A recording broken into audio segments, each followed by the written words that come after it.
tam tam tam, je t'entends. Tam tam tam tam, je t'entends. Tam tam tam tam, je t'entends. Tam tam, je t'ai dans le sang. Oui, allô. Bonjour Erwan. Bonjour Eric, comment vas-tu? Je vais bien. Merci d'avoir répondu présent à cette interview téléphonique pour la future Tam Tam la radio. Hein? Alors, explique-moi un petit peu le projet alors.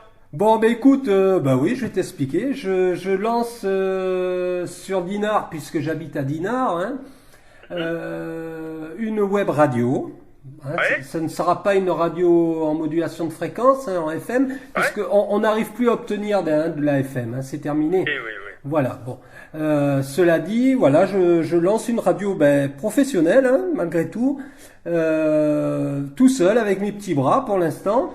Mais, je commence à m'entourer de chroniqueurs et puis de personnes qui me soutiennent dans ce projet, puisque j'ai lancé une campagne de financement participatif qui va me permettre en tout cas de budgétiser, de faire fonctionner la radio en tout cas durant 1 an. Ah. Voilà. Et alors c'est une radio qui va être on 7 jours sur 7 ou? Ouais, 7 jours sur 7, 24 heures sur 24, avec évidemment de la musique. La musique, évidemment, ça sera... Alors, ça, c'est une volonté personnelle, hein. C'est-à-dire que je mettrai en avant essentiellement des groupes locaux de la région, Bretagne, même le 44, et ailleurs, hein, puisque c'est une web radio, donc on ratisse large, mais c'est quand même une radio qui sera au service des acteurs du territoire, Rance-Côte d'Émeraude, essentiellement, mais comme je te le dis, comme c'est une web radio, j'ouvre la radio, vraiment. Très bien, très bien. Et alors quand est-ce qu'elle commence? Alors, ouverture théoriquement le 1er juin. Après, tout dépendra de ce qui va se passer là avec ce satané coronavirus. Hein. Voilà. Donc théoriquement le 1er juin, c'est une volonté. Je fais d'ailleurs continuer la campagne de financement participatif jusque fin mai. Normalement, elle devrait ouvrir le 1er juin comme prévu.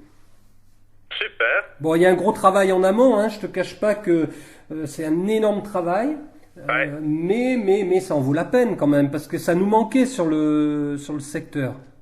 Le plus gros du boulot en fait c'est quoi c'est de meubler, j'imagine, de trouver De la matière. pour, ouais. Le plus gros du boulot, c'est la matière, mais malgré tout, la matière, bon, déjà avec la musique, c'est pas un souci. C'est surtout de la manipulation, hein, c'est-à-dire que moi, je reçois, tu vois, par exemple, les artistes m'envoient énormément de musique. Il va falloir que je télécharge leur musique, après que je les playlist, que je les organise, tu comprends? En matière de diffusion, c'est aussi beaucoup de rendez-vous téléphoniques pour les interviews, comme aujourd'hui, par exemple, avec toi, tu vois? Très bien. Voilà, d'ailleurs cette interview qui est réalisée aujourd'hui sera également diffusée sur la web radio, même après coup, hein, ça n'a aucune importance. Au contraire, très intéressant. Alors Erwan, on revient un petit peu à toi, hein, c'est le but, c'est pas mon interview, hein, c'est la tienne. Voilà, Erwan Devez. Bon déjà, où est-ce que tu es? Tu es à Dinard? Oui. Ah, tu es toujours basé à Dinard, parce que je m'interrogeais. Oui, alors, avant le confinement, en fait, effectivement, j'étais toujours basé à Dinard, mais je travaillais de plus en plus sur Paris, et puis en province, et puis un petit peu à l'étranger. Et depuis le confinement, là, effectivement, je suis maintenant basé à Dinard 100% du temps. D'accord. Alors, Erwan Devez, moi je te connais en partie, parce que malgré tout, tu as, si je puis me permettre, tu as plusieurs cordes à ton arc. Moi je connais le peintre, n'est-ce pas? Plus anciennement, l'homme politique. Bon, on va faire une impasse là-dessus. Hein. C'est pas le but de l'interview, parce que j'aime pas trop parler politique, moi. Hein. Je préfère parler d'autre chose. Oui, t'as bien raison. Voilà. Donc l'artiste évidemment le peintre, hein, et puis surtout dirigeant fondateur de Neuroperformance, dont tu vas nous éclairer là-dessus aussi. Mhm. n'est-ce pas? Alors, écoute, à toi l'honneur. On parle d'abord de la peinture, peut-être? D'accord. Allez, Erwan, peintre. Qu'est-ce que tu fais, Erwan, en peinture, hein, exactement? Dans quel type de peinture tu es plutôt contemporain, c'est ça? Alors oui, moi je fais de l'abstrait, donc huile sur toile en abstrait. Je peins depuis un bon moment. En fait, j'ai commencé à peindre quand j'étais dans mes missions humanitaires pour la Croix-Rouge internationale dans les pays en guerre. Hmm. Et donc la journée était relativement dense à l'époque puisque je m'occupais des prisons et je négociais en fait un certain nombre de choses avec les autorités à ce niveau-là. Donc inutile de dire que voilà, les journées parfois étaient relativement dures. Hmm. Tout ce qui entoure évidemment un contexte de pays en guerre, donc risque physique, fatigue mentale, etc. Et donc la peinture en fait est arrivée en renfort. C'est-à-dire que le soir et la nuit, je m'évadais. À tout point de vue, je m'évadais en fait de ces environnements qui étaient relativement âpres par la peinture, donc en peignant. Donc il y avait effectivement un caractère assez exutoire à tout cela. Et, Bien sûr. et puis ça a continué. D'accord. Et tu es un artiste confirmé, hein. De toute façon, on peut voir tes peintures. Alors moi, je vais donner tout de suite l'adresse internet pour les gens qui souhaitent voir ce que tu fais, hein. Donc un www.decan.ch. Je mettrai les liens, hein, associés à cette interview, hein, sur mon site internet. Donc ils pourront bien sûr voir les magnifiques tableaux que tu fais. Tu exposes? Enfin, il t'arrive d'exposer, Erwan? Alors oui, ça a été pendant quelque temps, ça a été mon activité à part entière. J'avoue que maintenant j'ai plus beaucoup de temps pour cela parce que j'ai d'autres vies en parallèle Oui, oui. donc je continue à peindre évidemment parce que c'est vital. Pour la petite histoire, en fait, le nom Deccan, en fait, c'est Decccan. Oui. Deccan, c'est une ville du Kosovo dans laquelle j'ai beaucoup travaillé à l'époque des conflits. C'est une ville qui a été qui a subi de plein fouet les affres de la guerre et donc quand j'ai réfléchi en fait à un nom, ça s'est tout de suite imposé. C'est une ville malheureusement où j'ai perdu des gens, où voilà, l'expérience de la guerre a été extrêmement intense. Et donc voilà, c'était un clin d'œil parce qu'en fait, au travers de mes différentes vies, d'humanitaire, de peintre, d'écrivain, de neuroscientifique, etc., il y a toujours un fil rouge dans tout ça. Ah, mais c'est clair, c'est évident. Moi, c'est pour ça que je me suis intéressé à toi. Quand j'ai vu que tu étais dans les parages, j'ai dit, oh là là, je vais essayer de le contacter. Je me souviens à l'époque de BFR, c'était ma première web radio que j'avais créée avec Eric Pierre de Dinard. On avait créé cette radio. Je t'avais interviewé déjà à l'époque. Oui. Je me souviens. On s'était même rencontrés chez moi. Mhm. Voilà. Et donc là, quand je t'ai vu encore en activité, en plus tu as sorti un livre, on va y venir tout à l'heure. J'ai dit, ah là là, j'espère qu'il va accepter cette interview. Donc je suis très très content de t'avoir au téléphone en tout cas. Et puis j'espère te rencontrer après ce confinement, qu'on ait une vraie discussion. Voilà. Oui, avec plaisir. Voilà. Alors donc aujourd'hui, tu as une activité professionnelle autre que la peinture. Hein, tu n'as pas laissé tomber la peinture, mais tu as une activité professionnelle qui est essentiellement axée, je dirais, sur le cerveau humain. Oui, en fait, j'essaie de sensibiliser nos dirigeants, mais aussi les salariés, les professeurs, les élèves, etc., à toute l'importance en fait qu'on aurait à mieux comprendre son cerveau, à mieux le connaître, à mieux l'utiliser. Au lieu de faire un peu n'importe quoi avec, comme on le fait aujourd'hui, plus par méconnaissance évidemment, hein, que par volonté de ne pas aller bien. Et en fait, cette activité autour des neurosciences et autour du cerveau, elle est née il y a une dizaine d'années parce que j'ai eu un accident cérébral, D'accord. une lésion au cerveau qui a été compliquée voilà, à traiter. Et à l'époque, donc, j'ai pas eu le choix. Il a fallu que je comprenne.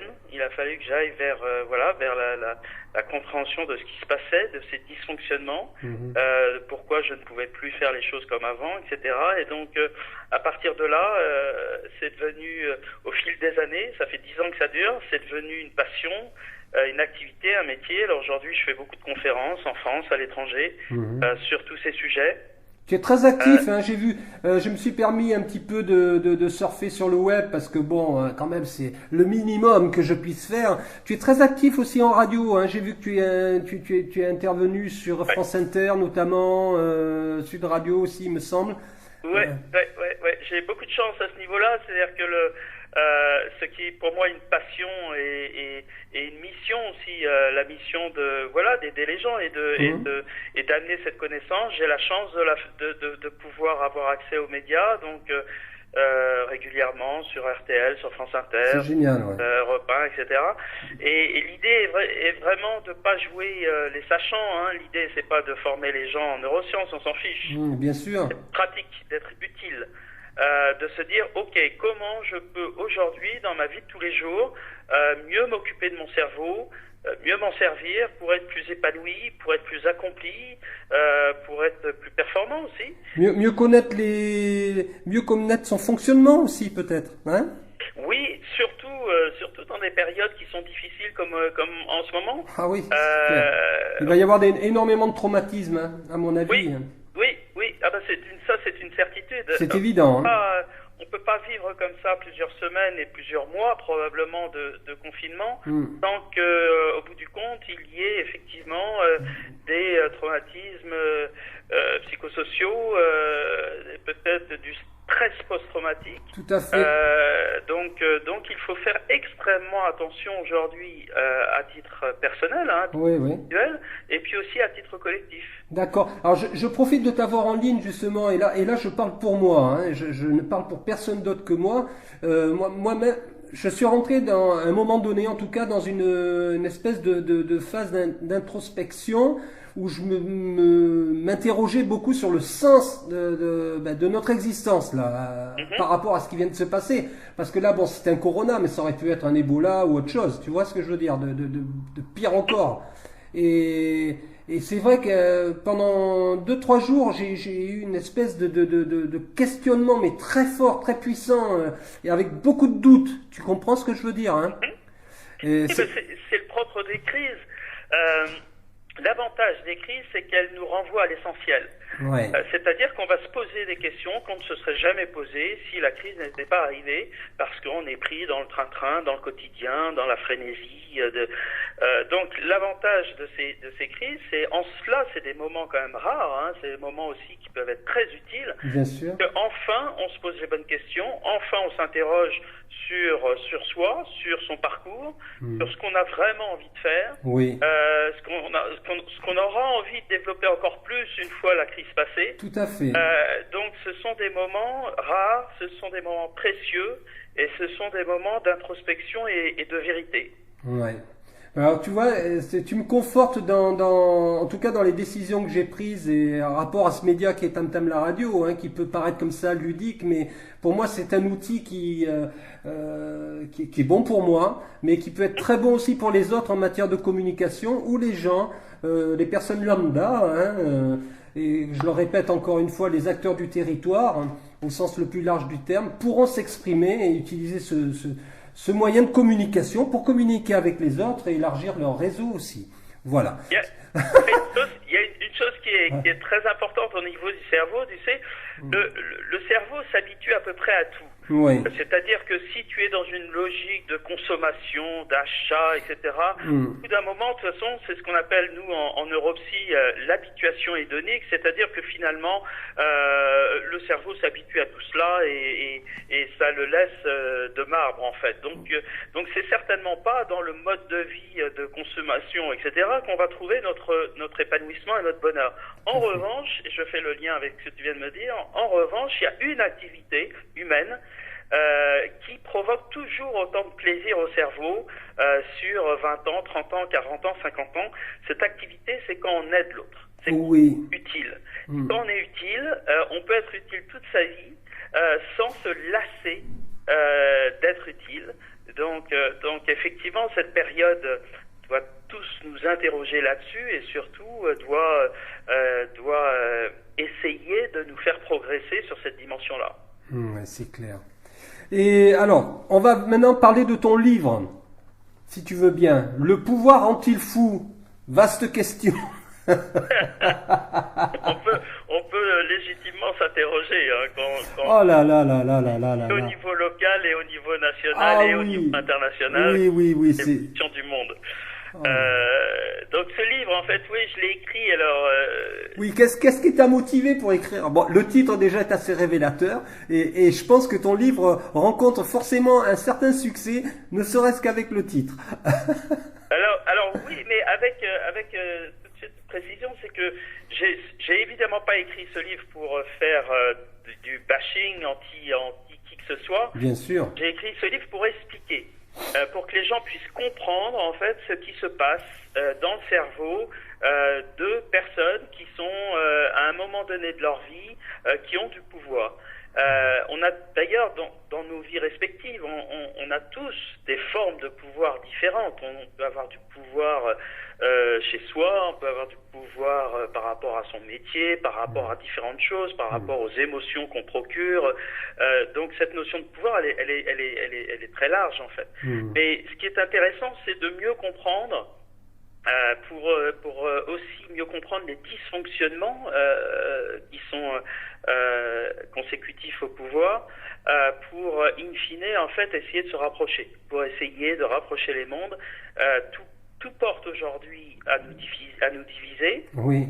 On est dans un moment de l'histoire qui est très particulier, je trouve. Je trouve qu'on est comme un funambule sur un fil au-dessus de 100 mètres. Moi, j'ai l'avantage quand même dans ma vie d'avoir vécu une dizaine d'années dans les pays en conflit. Ouais. 5 ans dans les pays vraiment en conflit, de l'Afghanistan au Kosovo, en passant par la Somalie, l'ex-Yougoslavie, etc.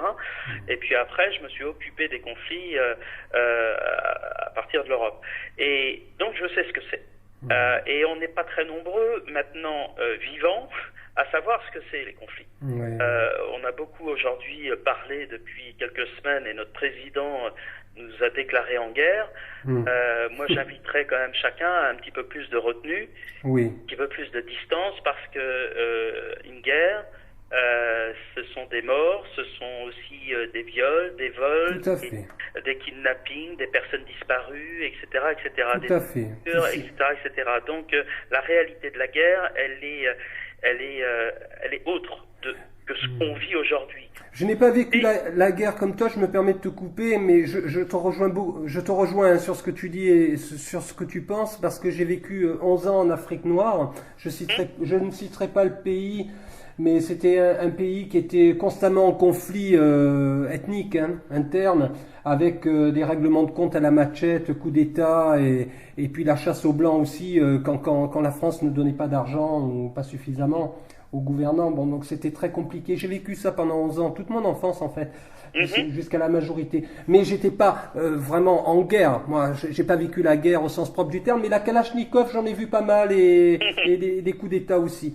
Voilà, c'était juste la parenthèse. Et c'est vrai que ce qu'a dit le président Macron en utilisant le mot guerre, je pense que c'était pas un choix judicieux, selon moi. Mais c'était évidemment, l'intention était de monopoliser un petit peu les Français sur monopoliser l'attention en tout cas des Français sur le fait d'être maintenant de respecter le confinement, etc. Mais il faut faire attention, les mots ont un sens dans la vie. Bien sûr. Donc on peut dire aujourd'hui qu'on est en situation d'une grande urgence sanitaire. On peut dire d'une certaine façon que l'économie de notre pays est en train de devenir un peu une économie de guerre, en ce sens que un certain nombre d'entreprises maintenant travaillent pour essayer de vaincre cette crise sanitaire, mais en aucun cas on peut dire que chaque Français se trouve dans une situation de guerre. On ne risque pas notre vie en descendant les poubelles. Absolument, tu vois, j'ai la vue là sur Toudinard où j'habite, j'ai la vue sur la mer, tu vois, je vois certaines personnes qui profitent de leur heure de sortie Et on n'est pas du tout dans une situation de guerre. Hein. Non. Je confirme. Donc il faut être précis en fait sur les mots, parce qu'après les mots donnent une représentation mentale aux enfants, et en particulier par rapport à nos enfants. Il faut être très prudent, parce que si nos enfants, un petit de 6-7 ans, il va pas avoir la distance nécessaire pour dire ok, alors on est en guerre mais pas vraiment, mais enfin c'est pas... Non, si un petit entend qu'on est en guerre et qu'il voit après des images à la télé de la Syrie, il va faire le rapprochement, ça va être notre quotidien dans quelques temps. Donc il faut être prudent, il faut être précis. Il faut être pédagogue. Oui. Il faut toujours faire attention dans ces moments de crise, en fait, à l'utilisation de la peur. La peur peut provoquer aussi de la panique, peut provoquer un stress chronique très élevé, et après avec des conséquences en effet domino catastrophiques. Ouais, on le voit bien au niveau des comportements. Hein. De toute façon, certaines personnes se comportent de façon excessive et c'est déjà dramatique. Hein. Oui, il faut faire très attention dans ces moments-là. Et encore une fois, je connais bien ces moments de crise. Il faut faire très attention à ce que l'on fait, à ce que l'on dit et à ce que l'on émane, ce qui émane de soi. Donc ce sont vraiment des moments où il faut garder son calme, où il faut se préserver. Il faut en particulier se préserver de tout ce qui est infobésité, c'est-à-dire cette info permanente. On voit les télés d'information continues depuis des semaines et des semaines nous bombarder littéralement d'anxiété, parce qu'en fait ce n'est que cela, propager des informations qui en plus sont contradictoires d'un spécialiste à l'autre, politique à l'autre, etc. Donc tout cela abîme notre cerveau. Il faut être tout à fait conscient de cela, c'est-à-dire que, en fait, toute cette charge émotionnelle va se transformer en cortisol. Le cortisol dans le cerveau durablement élevé va attaquer nos cellules, donc en particulier nos cellules nerveuses.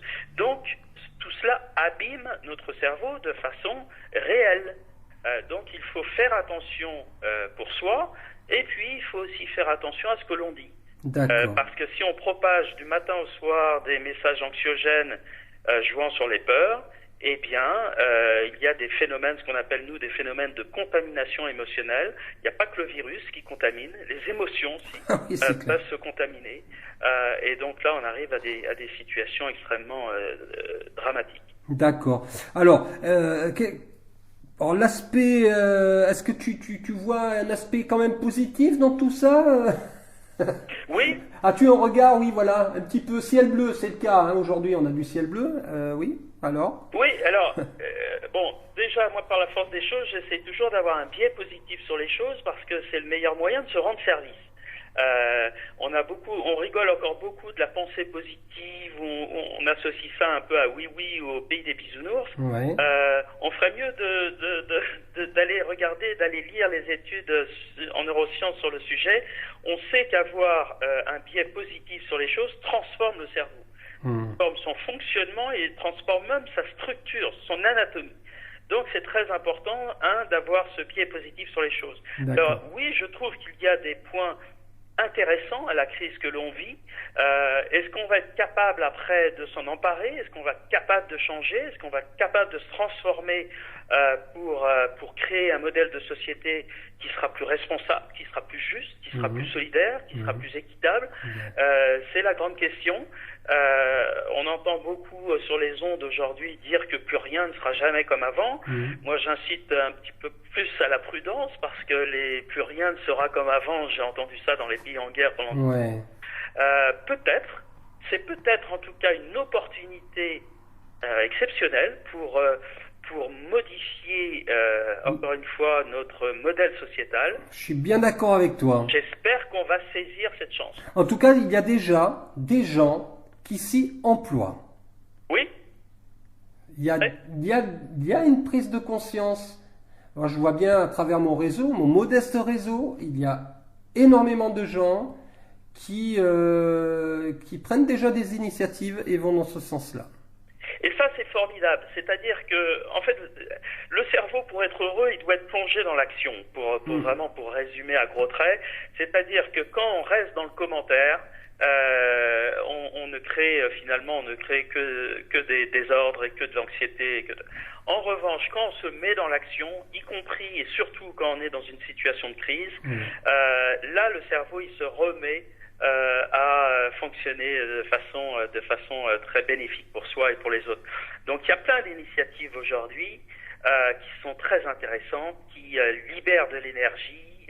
On sent qu'il y a beaucoup de gens qui ont envie de faire des choses et ça c'est assez formidable. Écoute Erwan, on va revenir sur ton livre. Ton livre, on peut se le procurer où et comment?